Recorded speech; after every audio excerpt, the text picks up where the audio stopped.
जय हिंद मेरे डियर साथी। मैं आपका साथी विकास और आज हम देखने वाले हैं जनन में पराग कणों की भूमिका हमको लिखनी है।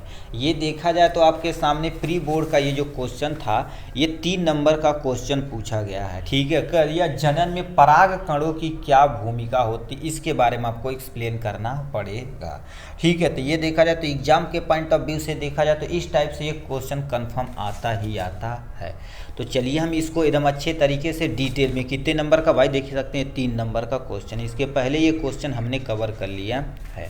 ठीक, तो अब सामने क्या लिख रखा है, जनन में पराग कणों की भूमिका लिखना है। तो सबसे पहले समझते हैं पराग कण होता क्या है। आपको स्टेप बाय स्टेप समझाने की कोशिश करें तो परागकण के बारे में। ठीक है, इस यहाँ से देखिए परागकण होता क्या है। एक आप फूल हो गया, ठीक है, फूल देखा जाए तो तुम्हारे पास यहाँ छोटा सा फूल बनाते हैं। ठीक है, तो ये आपके सामने ऐसे ये पार्ट हो गया जिसको कैलिक्स बोलते हैं। अब यहीं पर क्या होती है, ऐसे पंखुड़ियाँ होती हैं। ठीक है, ऐसे बहुत सारी क्या होती हैं गुरुदेव, पंखुड़ियाँ होती हैं। ठीक, अब पंखुड़ियों के अंदर देखा जाए तो हम दूसरी पेन से रेड कलर की बनाते हैं। ठीक है, अब देखिए यहाँ से तुम्हारे पास ऐसे पार्ट होता है, यहाँ से ये मेल वाला पार्ट होता है, ऐसे पार्ट होता है आपके सामने मेल वाला पार्ट, ऐसे पार्ट होता है इसको मेल वाला पार्ट। अब इसी को जूम करके बनाया जाए, ठीक है, इसी को जूम करके बनाया जाए तो ये इसका स्ट्रक्चर एक्चुअल में तुम्हारे पास क्या होता है, ऐसे शेप का होता है। और इसी के अंदर बहुत छोटे छोटे परागकोश होते हैं जो आगे चल के मेल, यही मेल वाला पार्ट हो, जब फीमेल से मिलते हैं तो आपका फल फूल वगैरह बनने की तैयारी होती है। अब ये कह दिया कैसे फीमेल वाले पार्ट पे जाते हैं उसी को पूरा डिटेल में बताना। उसके बाद आपके सामने थोड़ा सा आप स्ट्रक्चर, ये तो मेल वाला पार्ट होगा, इसी के अंदर तुम्हारे पास एंथर यानी परागकण। परागकण क्या होते हैं, बहुत सारी संख्या में होते, इसी के अंदर होते हैं। उसके बाद यदि हम फीमेल वाला पार्ट का बनाएं, ठीक है, फीमेल वाला पार्ट ऐसे होता है, ये आपके सामने ये हो गया। तो ये वाले पार्ट को क्या बोलते हैं, हमारे पास वर्तिकाग्र बोला जाता है। क्या बोलते हैं, वर्तिकाग्र, जिसको हम इंग्लिश में क्या बोलते हैं, आपके सामने वर्तिकाग्र बोला जाता है। ठीक है, काग्र, वर्तिकाग्र में इसको स्टिग्मा बोलता है। अब जो मेल वाला पार्ट चाहे हवा के द्वारा, चाहे पानी के द्वारा, चाहे इंसेक्ट के द्वारा, इसी के ऊपर आके चिपकेगा। ठीक है, इसी के ऊपर आके चिपकेगा, यहाँ से चिपक जाएगा गुरुदेव जब।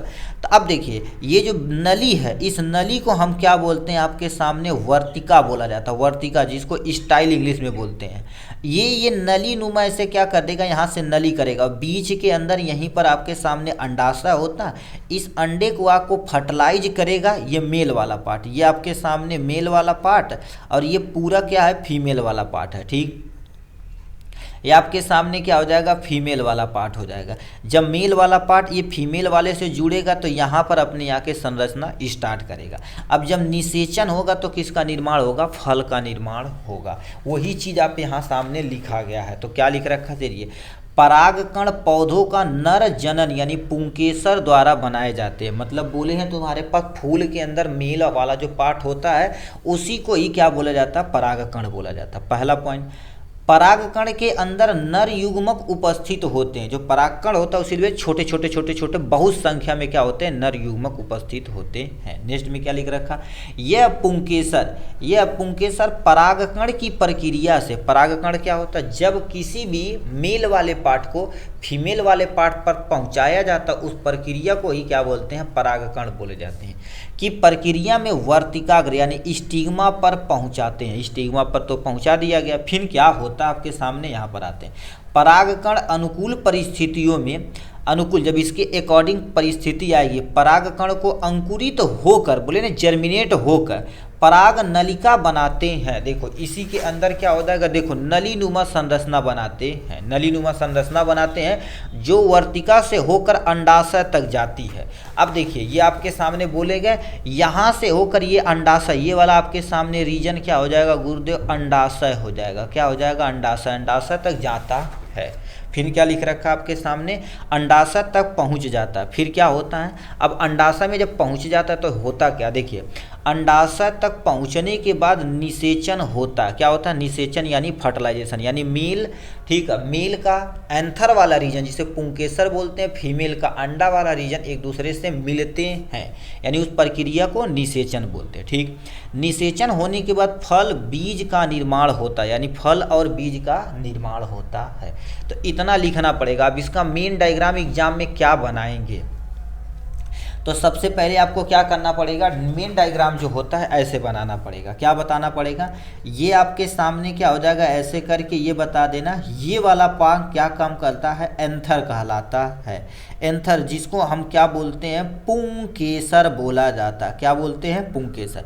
ये मेल वाला पार्ट होता है और इस मेल का ये क्या होता है, तंतु वाला भाग होता है। ठीक, अब यहीं से क्या कर देंगे, ये बोल देंगे ट्रांसफर हो रहा है। ठीक है, ट्रांसफर हो रहा है तो यहीं पर हम छोटा सा क्या कर देंगे, ये फीमेल वाला भाग बनाएंगे आपके सामने यहाँ से। ठीक है, ये फीमेल वाला भाग बनाएंगे यहाँ से। ठीक है, ये फीमेल वाला भाग बन के तैयार हो गया। इस वाले पार्ट को क्या बोला जाएगा आपके सामने, वर्तिकाग्र बोला जाएगा। क्या बोला जाएगा आपके सामने, वर्तिकाग्र बोला जाएगा। ठीक, यही स्टिग्मा कहलाता है। अब जो ये नली नुमा संरचना होती, इस नली को ही क्या बोला जाता है, वर्तिकाग्र बोला जाता है। क्या बोलते हैं, वर्तिकाग्र। ये हो गया वर्तिका आपके सामने, ये हो गया।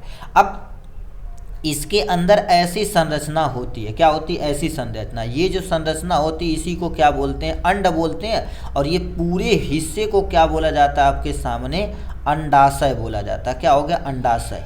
अब होता क्या, मेल वाला पार्ट परागकण की मदद से, यहाँ पर क्या लिख देंगे, पराग। ठीक है, ये आपके सामने परागकण होता है। ठीक है, यानी परागण लिख देते हैं, परागण की मदद से जो मेल वाला पार्ट होता है यहीं पर आता है उड़ के। ठीक है, उसके बाद ऐसे ट्यूब नुमा संरचना बनाता, नली नुमा संरचना बना के अंदर जाता है। अब जब अंदर जाएगा तो अपन निषेचन करेगा, जिससे फल और तथा बीज का निर्माण होता है। तो ये आपके सामने रहा किसके बारे में, जनन के पराग कणों के बारे में। तो जनन के पराग कण पर सबसे पहले इतना लिखना पड़ेगा, उसके प्यारा सा एक डायग्राम बनाना पड़ेगा, तो आपको 3 नंबर मिलेगा। बायोलॉजी में देखा जाए तो जितना ज़्यादा आप डायग्राम बनाएंगे उतना सुटेबल आपके लिए रहेगा। तो चलिए आज के लिए बस इतना ही, फिर मिलेंगे नेक्स्ट वीडियो में नेक्स्ट टॉपिक के साथ। तब तक के लिए bye bye and take care.